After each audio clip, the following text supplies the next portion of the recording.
Hello நண்பர்களே, வணக்கம். நான் உங்கள் பிரியா. நம்ம இன்றைக்கி பார்க்க போகிற பதிவு என்ன அப்படின்னு பார்த்தீங்கன்னா, நீங்கள் திருச்செந்தூர் முருகர் கோவிலுக்கு இந்த ஒரு நாளில் கண்டிப்பாக போகாதீங்க. போனால் அப்படி என்ன நடக்குங்கிறத நம்ம இந்த பதிவில் பார்க்கலாம். அதுக்கு முன்னாடி நீங்கள் இந்த பதிவை பார்க்கக்கூடிய முருக பக்தர்களாக இருந்தீங்க அப்படின்னா, ஓம் சரவண பவா போற்றிங்கிறத நம்மளோட கமெண்ட் பாக்ஸில் கமெண்ட் பண்ணுங்கள். நம்மளோட சேனலையும் சப்ஸ்கிரைப் பண்ணி வச்சுக்கோங்க. இது போல் முருகர் சம்மந்தமான பயனுள்ள தகவல்களை நீங்கள் பார்த்து தெரிந்து கொள்ள முடியும். இப்போ வாங்க நம்ம பதிவுக்குள்ளே போகலாம்.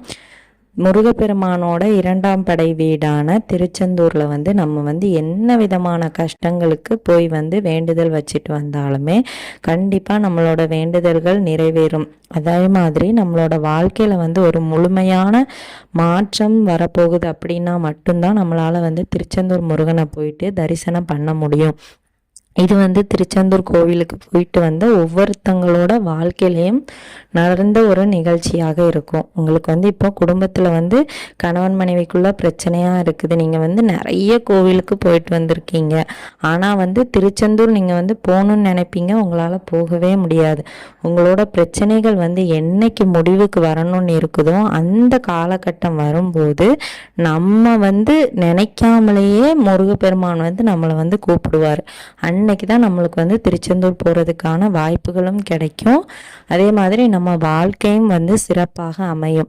இதே மாதிரி வாழ்க்கையில் இருக்கக்கூடிய அந்த கஷ்டம் நீங்கி நம்ம வாழ்க்கையை ஒரு மகிழ்ச்சியான வாழ்க்கையை தொடங்குவதற்கான காலங்கள் வரும்போது தான் முருகப்பெருமான் நம்மளை கூப்பிடுவார். அதே மாதிரி நீங்கள் நினைக்கலாம், என்னங்க நிறைய கஷ்டப்பட்டுட்டு இருக்கோம், நீங்கள் திருச்செந்தூர் முருகனை பற்றி இவ்வளோ இதாக சொல்கிறீங்களே. என்னோட வாழ்க்கையில் நடந்தது கூட, என் வாழ்க்கையில் நடந்த கஷ்டங்களுக்கான மாற்றங்கள் கூட எனக்கு திருச்செந்தூர் போனதுக்கு அப்புறமா தான் மாறிச்சு.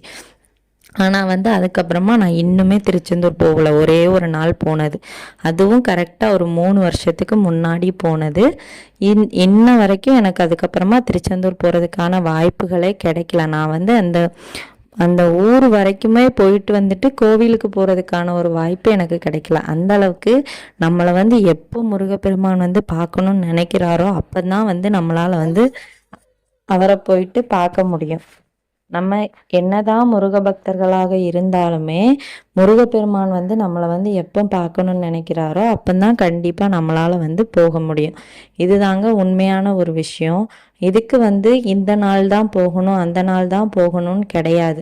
ஆனால் திருச்செந்தூர் போகும்போது நம்ம குடும்பமாக குழந்தைகளோட அப்புறம் வயதான பெரியவங்களெல்லாம் கூட்டிகிட்டு போவோம். ஸோ அந்த மாதிரி போகும்போது நீங்கள் தவிர்க்க வேண்டிய நாட்கள் என்னென்ன அப்படின்னு பார்த்தீங்கன்னா, செவ்வாய்க்கிழமை, அப்புறம் சஷ்டி அன்னைக்கு, அப்புறம் கிருத்திகை நட்சத்திரத்தை அன்னைக்கு, அப்புறம் இந்த விசேஷ நாட்கள். இனி நம்மளுக்கு பங்குனி உத்திரம் வரப்போகுது. ஏன் அப்படி நம்ம இந்த நாட்கள்லாம் போகக்கூடாதுன்னு சொல்கிறோன்னா வேற ஒரு காரணமும் கிடையாது.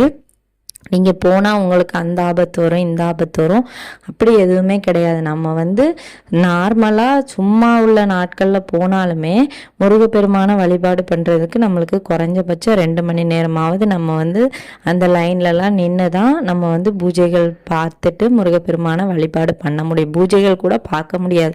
முருகப்பெருமானை போயிட்டு ஒரு நிமிஷம் நின்று பார்க்குறதுக்குள்ளேயே நம்மளை விரட்டி விட்டுருவாங்க.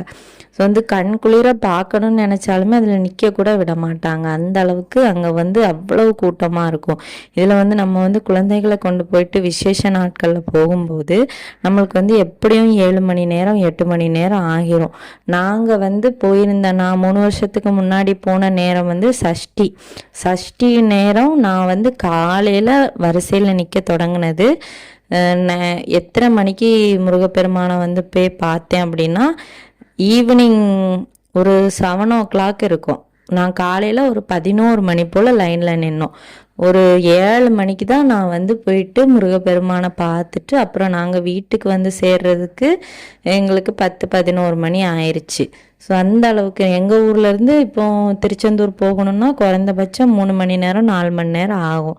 அதே மாதிரி நிறைய பேர் வந்து இன்னும் தூரத்துல இருந்து வருவாங்க. ஸோ அவங்களுக்கெல்லாம் ரொம்பவும் கஷ்டமாக இருக்கும். குழந்தைகளை வச்சுட்டு பார்க்குறது வந்து இன்னும் கஷ்டமாக இருக்கும். ஸோ அந்த ஒரு காரணத்தினால தான் நம்ம வந்து சொல்கிறோம். மற்ற மாதிரி நாட்களில் நீங்கள் வந்து போனால் குறைந்தது ஒரு 2 மணி நேரம் 3 மணி நேரத்துக்குள்ளே பார்த்துடலாம். இந்த விசேஷ நாட்களில் போகும்போது 8 மணி நேரம் 9 மணி நேரம் நம்ம வந்து லைன்லேயே காத்திருந்து தான் போயிட்டு பார்க்க முடியும். உங்களுக்கு அப்படியும் முருகப்பெருமானை பார்க்கணுன்னு விருப்பம் இருந்துச்சு அப்படின்னா தாராளமாக நீங்கள் வந்து பார்க்கலாம். தவிர்க்க வேண்டிய நாட்கள் வந்து இந்த கஷ்டத்திற்காக மட்டும்தான், வேறு எந்த காரணத்திற்காகவும் இல்லை. அந்த செவ்வாய், கிருத்திகை, சஷ்டி இந்த மாதிரி விசேஷ நாட்கள்லாம் நீங்கள் வந்து கொஞ்சம் பார்த்து போங்க, அவ்வளோந்தான், வேறு ஒன்றும் கிடையாதுங்க. இந்த பதிவு வந்து கண்டிப்பாக திருச்செந்தூர் போகிற ஒவ்வொரு பக்தர்களுக்குமே உபயோகமாக இருக்கும். உபயோகமாக இருந்தது அப்படின்னா லைக் பண்ணுங்கள், நம்மளோட சேனலை சப்ஸ்கிரைப் பண்ணுங்கள், இந்த வீடியோவை உங்கள் நண்பர்களுக்கும் ஷேர் பண்ணிவிட்டு இந்த வீடியோவின் முழு பதிவை பார்த்த அனைத்து நண்பர்களுக்கும் மிக்க நன்றி.